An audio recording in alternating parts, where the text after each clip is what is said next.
এক টুকরিও মাটি কাটলেন না, আপনার পারিশ্রমিক 100 টাকা আপনি নিয়ে গেলেন, তাহলে এই আয়টা হালাল না হারাম? কিন্তু হুজুরা তখন আবার উত্তর দেয়নি, কারণ তারা জানে এরপর আমি কোথায় যাচ্ছি।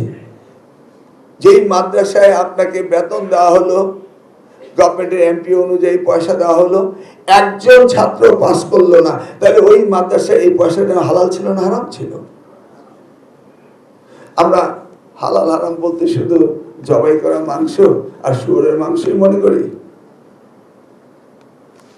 হতে পারে না। আবার আমরা মুখরুর কথা বলি, এটা খেতে পারি ওটা খেতে পারি না, খাওয়ার সময় সেটা হচ্ছে, কিন্তু অন্য জায়গায় আমরা সে চিন্তা করছি না।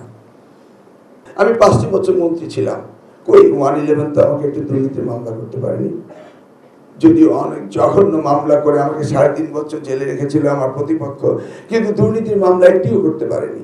ওটা সবচেয়ে সহজ ছিল না করা। আমাদের প্রত্যেককে দুর্নীতি মুক্ত থাকতে হবে।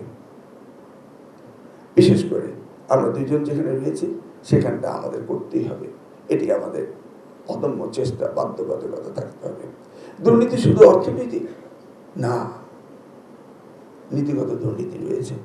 আপনি ক্লাসরুমে গিয়েছেন 8 ঘন্টা ক্লাস করার জন্য, আপনি প্রতিদিন চিন্তা করবেন যে আমাকে সরকার দায়িত্ব দিয়েছে, নিজে দায়িত্ব নিয়েছি, শিক্ষকতার পেশায় এসেছি, আমার প্রতিদিন কতটুকু কাজ করার দরকার দেশ গঠনে, মানব সম্পদ গঠনে।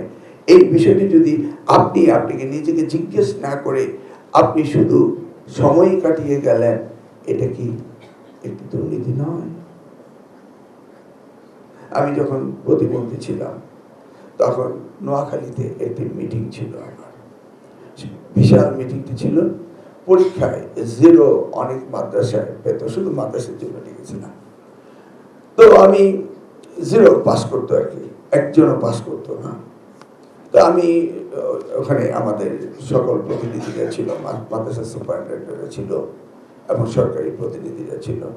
আমি জিজ্ঞেস করলাম, একজন কোদালিকে যে মাটি কাটে, লেবার, তাকে যদি মাটি কাটতে দেওয়া হয়, শিশুর মজুরি ছিল 100 টাকা, 100 টাকা মজুরি দেওয়া হবে একদিনে 8 ঘন্টা পরিশ্রমের জন্য। ধরে নিলাম তাকে 50 টুকরি মাটি কাটতে হবে। সে যদি 50 না কেটে 40 কাটে, 40 না কেটে যদি 30 টুকরি কাটে, 30 টুকরিকে না কেটে যদি 20 কোটি টুকরি কাটে, তাহলে আমরা বলবো যে ইয়েস, অর্ধেক কাজ করেছে। কিন্তু সে যদি 1 টুকরিও মাটি না কাটে, তাহলে 100 টাকা পারিশ্রমিক দেওয়া কি হালাল না হারাম? 1 টুকরিও মাটি কাটলেন না, আপনার পারিশ্রমিক 100 টাকা আপনি নিয়ে গেলেন, তাহলে এই আয়টা হালাল না হারাম? কিন্তু হুজুরা তখন আবার উত্তর দেয়নি, কারণ তারা জানে এরপর আমি কোথায় যাচ্ছি। যেই মাদ্রাসায় আপনাকে বেতন দেওয়া হলো, গভর্নমেন্টের এমপি অনুযায়ী পয়সা দেওয়া হলো, একজন ছাত্র পাস করলো না, তাহলে ওই মাদ্রাসায় এই পয়সাটা হালাল ছিল না হারাম ছিল?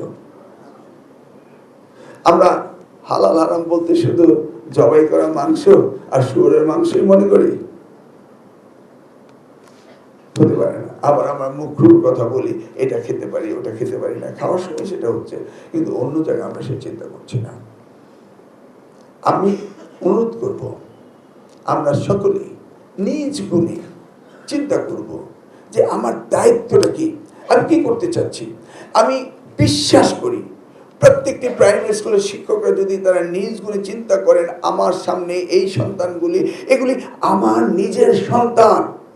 এর একজন ডাক্তার, ইঞ্জিনিয়ার, সাহিত্যিক, লেখক, সায়েন্টিস্ট, অ্যাস্ট্রোনট, পাইলট, কত কি হতে পারে, এবং এটা আমার সন্তান। যেমন আমি স্বপ্ন দেখি আমার সন্তানকে, ঠিক তেমনি ভাবে আপনি যখন আপনার ক্লাসরুমে দেখবেন ওই ছোট্ট বাচ্চাগুলিকে যদি আপনার সন্তান হিসেবে স্বপ্ন দেখেন, তাহলে নিশ্চয়ই একটি বাচ্চাও ঝরে পড়তে পারে না। ভেবে দেখুন, এভাবে আমরা 10টি বছর কাজ করি, দেখুন বাংলাদেশ কোথায় চলে যাবে। আমাদের বাংলাদেশকে নিতেই হবে।